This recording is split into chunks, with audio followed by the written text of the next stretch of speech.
Hey, happy April. Did you know that April is Financial Literacy Month? And, this is a great month to learn more about money, especially if you don't have a lot. This is a great time to figure out, okay, what are the people doing that's got the money, where they putting their money, how they getting their money. This is a great time. I actually wrote a book called Why Church Folk Poor. Now, I was talking about me because I was church folk. Well, I am church folk. And it basically starts out, I wrote the book after my journey of buying, wanting to buy a home in Los Angeles, California, which if anybody knows about real estate, Los Angeles, California is and has been one of the most expensive places to buy a house. I mean, it's expensive. I came from Orlando, Florida to LA, and my $250,000 house in Orlando was, 3.5 acres, 2,500 square feet.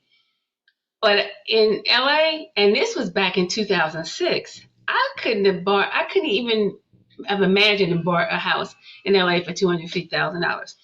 So in my head, I was like, yeah, I just want to be able to buy a house. I'll be living in apartments, right? Now, mind you,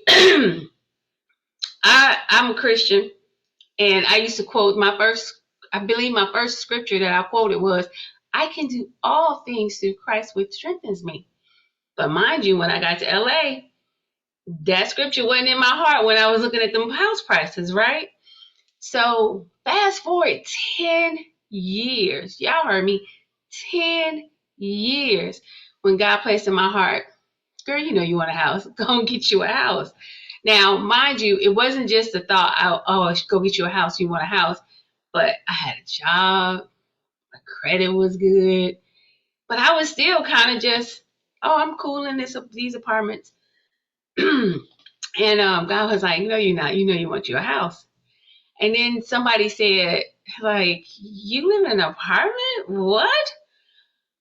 And then I started thinking about, leaving something for my kid, for his kids. I was like, yeah, it's time for me to buy a house. So it took 10 years for me to really get to that point, though, right? That I could actually believe that I could. So I started doing to see, pre-qualify, see how much money they would give me. And wow, I was like pre-qualified for $500,000. I was like, whoa, that's a lot of money, right? Then I started looking at houses, and I couldn't really find no house for $500,000. In 2016, I couldn't find a house for real for $500,000. So I told my landlord what I was doing. I told her, I'm looking for a house, and she's like, and I told her, I said, they, quoted me 500,000. She was like, whoa, that's a lot. And I was thinking, none of you looking at the houses I've been looking at. And so she said, well, what are you looking for? I said, well, a 4-bedroom house. She said, wait a minute. It's just you and your son. Why you need 4 bedrooms? I was like, because I want a guest room. She's like, why you getting a room for people that you don't want to stay for that long? That was funny, right? It's like, she was right though, right? But she was a real estate agent. She said, okay, here's what you're going to do. She's from Nigeria. I love her so much. She said, here's what you're going to do. You're going to look for at least a duplex, quadplex. She's like, you get 4 bedrooms, you get 2 in one house and 2 in another house. You and your son live in that house, and you rent the other house. And when your son get older, he can go in that house. And I was like, that makes sense. And so she said, I'm only sending you listings that have 2 or more have properties on it. And she sent me a listing. It was so funny. The first listing that she sent me was actually a listing that I had looked at before I talked to her, that I liked because it had the white picket fence around. It was like 2 houses separated by the garages. It was like on a corner lot. One set on one street, one set on the other street. And I was like, oh, this is nice. But it was listed for 625, I think 625. And then, I only had 500.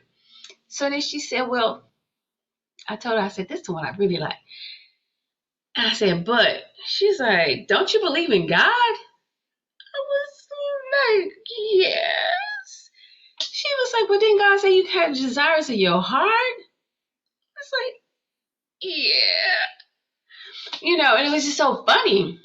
But she just started calling me on all of the things that I had learned in church, all the things that I quoted, all the scriptures I quote.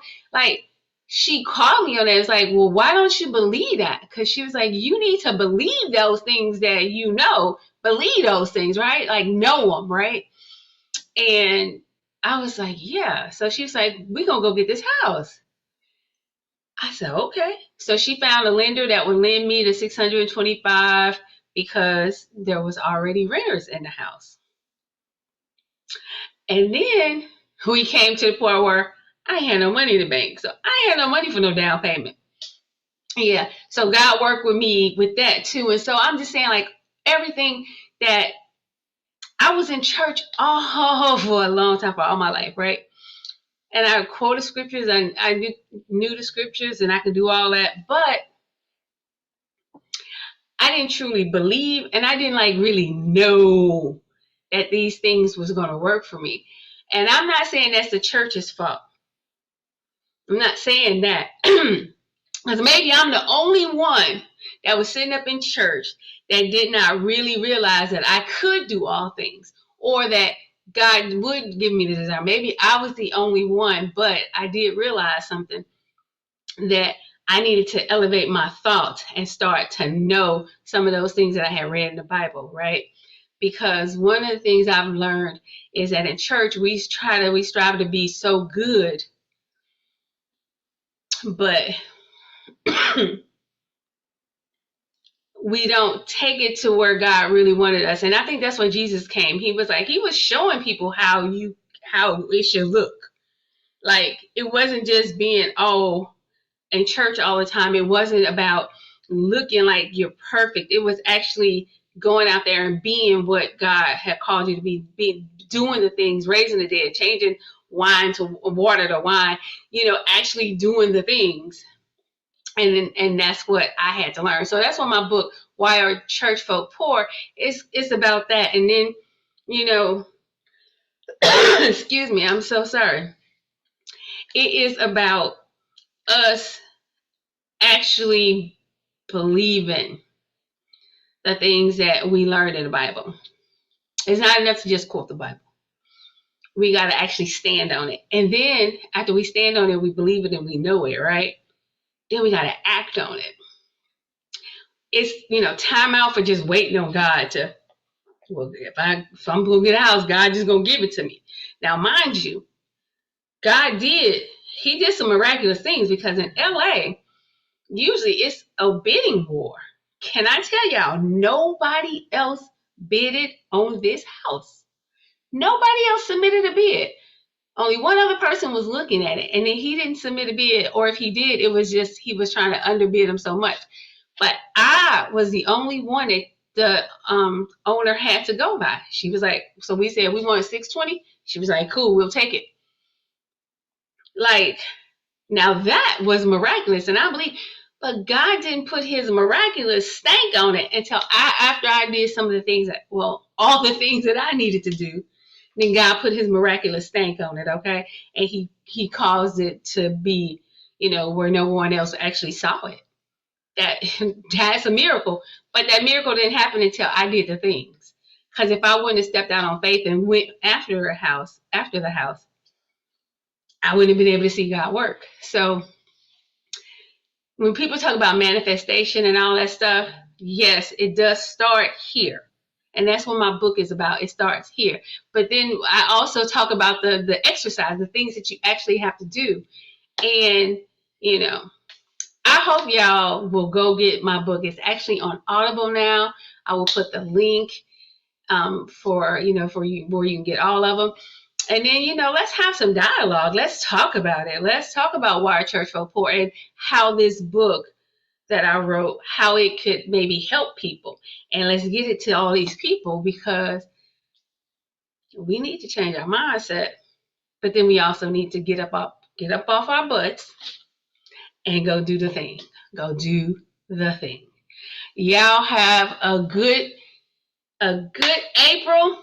I'm gonna come back, because we gotta talk about money. We gotta talk about some practical things, and I am gonna even share some of the the thought process, the mindset stuff. But we're going to talk about it this month because this is April, y'all, Financial Literacy Month. We're going to talk about it. Y'all have a good day.